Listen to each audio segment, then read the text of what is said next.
Welcome to Paul Nirmal Official.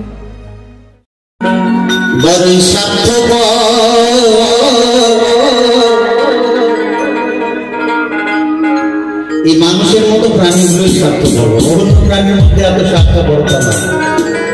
সৃষ্টির শ্রেষ্ঠ জীব কিন্তু মানুষ, তাই কিনা? কেন? অন্য কোন প্রাণীর মধ্যে আপনি কুলকুণ্ডলিনী শক্তি, যেটাকে মাধ্যম দিয়ে সাধন করা যায়, ভজন করা যায়, সাধন ভজনের মাধ্যম দিয়ে গুরুকে লাভ করা যায়, গোবিন্দকে লাভ করা যায়, যেখান থেকে এসেছি সেখানে ফিরে যাওয়া যায়। কিন্তু এত বড় একটা পাওয়ার পেয়ে, এত শক্তি পেয়ে আমরা এই শক্তিটাকে সঠিক কাজে লাগাই না। তাই বলবো মানুষ বড়ই স্বার্থপর রে, বড় স্বার্থপর, বুকের মাঝে জায়গা দিলে যতন করে ভাঙে রে অন্তর। পাচ্ছে না আগে জংলা পাখি, আদর কইরা বুকে রাখছে, বুকের পাঁজরে ভাঙ্গা সাজে সাজায় অন্যের ঘর রে, সাজায় অন্যের ঘর।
মানে সবাই জায়গা